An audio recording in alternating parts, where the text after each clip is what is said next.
Et là, BioViva se lance dans un projet caritatif, projet 1 million de jeux pour les enfants réfugiés. On accueille maintenant son dirigeant fondateur, Jean-Thierry Vinstel. Bonjour Jean-Thierry. Bonjour. Merci d'être là sur ce plateau. Je vous en prie, installez-vous. On va parler donc tout d'abord de BioViva. On a quelques exemples en plateau des jeux de société que vous créez. Alors présentez-nous d'abord cette entreprise. Alors BioViva est une entreprise que j'ai créée effectivement il y a un peu plus d'une vingtaine d'années avec un pari au départ assez fou de dire on peut faire des jeux éducatifs sur le thème de la nature et l'épanouissement de l'enfant avec une fabrication vraiment responsable, 100% française, et puis faire des jeux qui soient pas scientifiques mais scientifiques, extrêmement agréables, positifs, enthousiastes. Parce que chaque enfant est en fait un adulte en devenir. Et nous, ce qu'on veut proposer, c'est des produits simples, efficaces, pragmatiques, qui remplissent de joie et de bonne humeur. Voilà. Et alors, j'ai vu qu'on pouvait personnaliser son jeu de société ? Alors oui, c'est un projet qui est en cours. Alors on le fait déjà beaucoup avec des entreprises notamment qui souhaitent des jeux un petit peu intelligents et thématiques. On va les personnaliser parce qu'on maîtrise l'ensemble de la chaîne de production. Encore une fois, on produit en France et c'est suffisamment rare pour être souligné. Et ça nous permet d'avoir une vraie liberté d'action et une énorme réactivité.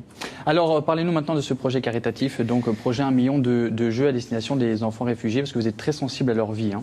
Oui, en fait, c'est vraiment un sujet qui nous touche et depuis longtemps. Là encore, on veut montrer un petit peu l'exemple et dire, écoutez, on n'a pas besoin d'être immensément riche pour agir. Il y a plusieurs millions d'enfants qui sont dans une situation catastrophique. Si vous leur apportez pas un minimum de joie, de sérénité, de plaisir à partager avec leurs amis, leurs proches, leur famille, eh ben leur avenir il est un peu plus compliqué. Et donc on s'est dit, mais finalement, pourquoi pas faire ce qu'on sait faire de mieux, à savoir des jeux éducatifs, positifs, et on va les donner.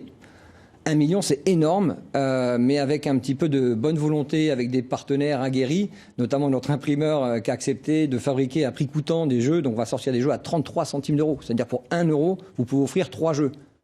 Un jeu peut jouer à 4, toucher 12 personnes avec 1 euro, ce qui est énorme.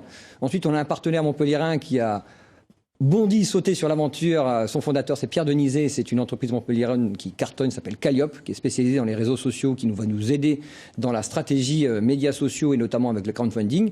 Et ensemble, on va donc pouvoir développer, proposer avec des ONG, avec les ambassades. J'en ai déjà rencontré une dizaine, notamment au Moyen-Orient, proposer ces jeux avant Noël pour ces réfugiés. Et alors rapidement, Jean-Thierry, pour celles et ceux qui nous regardent et qui souhaiteraient vous aider, on fait comment ? Alors, vous allez sur le Facebook de BioViva. On va vous informer sur... Bon, le lancement officiel, c'est aujourd'hui grâce à vous et je vous en remercie.